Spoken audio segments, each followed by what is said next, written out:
Mais de 15 milhões de pessoas vivem com diabetes no Brasil, 26% a mais do que registrado há 10 anos. O dado é da Federação Internacional que trata da doença.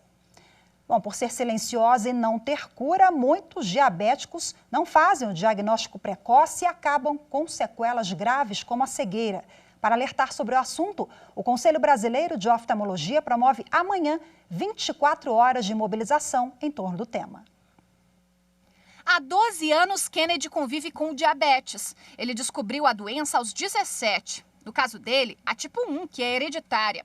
Por causa da imaturidade da adolescência, o começo do tratamento foi difícil. O adolescente, ele não vê os maiores riscos, ele não se atenta quanto aos devidos cuidados e acaba negligenciando realmente. Assim, é uma fase bem difícil, inclusive foi uma fase que eu perdi bastante peso e não tomava insulina direito e fazia contagem de carboidrato, acabava que não fazia correta, achava que podia comer de tudo, comia bastante doce. O diabetes é causado pela produção insuficiente ou má absorção de insulina, o hormônio que regula o açúcar no sangue e dá energia ao corpo. Por isso, Kennedy carrega com ele essas duas bolsinhas.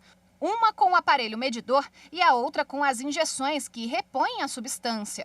Segundo a Federação Internacional do Diabetes, quase 16 milhões de brasileiros vivem com a doença atualmente, 26% a mais do que há 10 anos, quando o país tinha 12 milhões de diabéticos. O Instituto também faz uma projeção para os próximos anos e estima que até 2030, quase 20 milhões de pessoas convivam com a doença.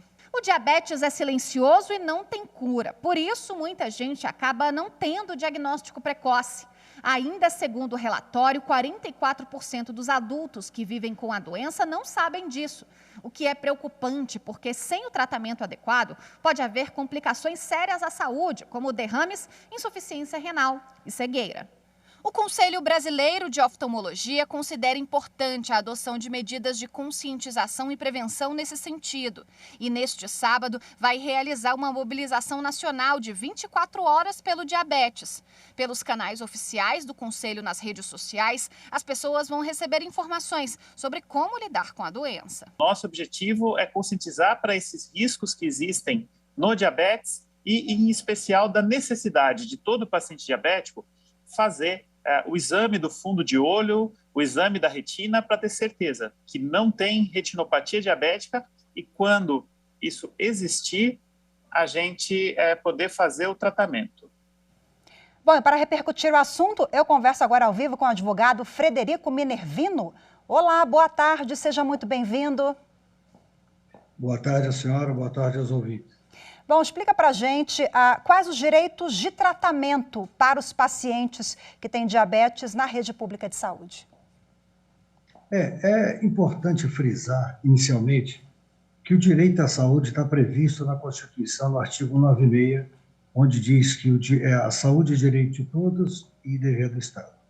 Mas como nós estamos tratando especificamente do diabetes, existe a Lei 11.347, que foi publicada em 2006 e entrou em vigor em 2007, que trata sobre a distribuição gratuita de medicamentos e insumos para o controle do diabetes. Então, a pessoa com diabetes, claro, ela tem acesso a toda a medicação adequada na rede pública, até porque nós vemos quase que um fenômeno, né, doutor Minervino, a judicialização da saúde. Muitas pessoas precisam recorrer ao Poder Judiciário para ter acesso ao medicamento. É verdade. Essa lei que eu acabei de citar, 11.347, ela dispõe no seu artigo 1º que os portadores de diabetes receberão gratuitamente do Sistema Único de Saúde os medicamentos necessários para o tratamento da doença.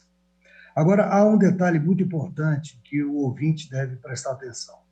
No parágrafo 3º diz que é condição para o recebimento gratuito desses medicamentos e insumos de controle do diabetes que o paciente esteja inscrito num programa de educação especial para o diabetes. Então, como é que funciona? Na prática, funciona assim. O paciente deve procurar um posto de saúde mais próximo da sua residência e se cadastrar como paciente de diabetes do SUS. Feito isso, depois desse passo, ele passa a receber automaticamente os medicamentos para o controle do seu diabetes, os aparelhos para controle também, e, mais importante, toda a orientação de como evitar que a doença evolua e tenha as consequências, como a senhora já citou, né? Problemas de visão, problemas nos membros inferiores, problemas dos mais diversos possíveis. Então, é um programa extremamente importante e que beneficia tanto o cidadão quanto o próprio Estado. O cidadão que vê seu direito à saúde resguardado e é o Estado que evita aposentadorias precoces. Doutor Minervino, e no caso da não prestação desse serviço, ou do atendimento, ou da medicação, quais são as orientações para esse paciente? No caso de falta de prestação de serviço ou de falta de medicamento, o primeiro passo que o paciente deve dar é no sentido de fazer uma reclamação direta à ouvidoria da Secretaria de Saúde do seu estado. Então, esse telefone é facilmente conseguido em qualquer agência do SUS. Não conseguido solucionar o seu problema, a via, infelizmente, é judicial. Ou pela contratação de advogados, que vão entrar com uma ação, ou aqueles que não têm condições. Podem exercer esse direito via Defensoria Pública ou mesmo através do Ministério Público Federal.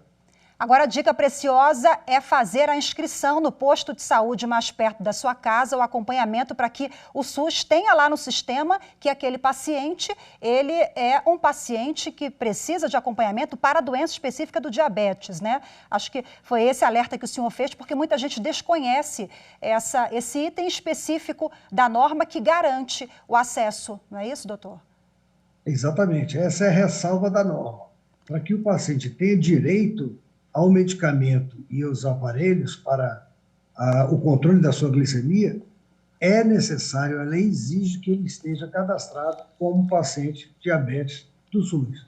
Sem isso, ele não tem esse direito. Maravilha, fico alerta mais uma vez. Muito obrigada pela entrevista. Conversei ao vivo com o Dr. Frederico Minervino. Boa tarde, até a próxima. Muito obrigado, boa tarde.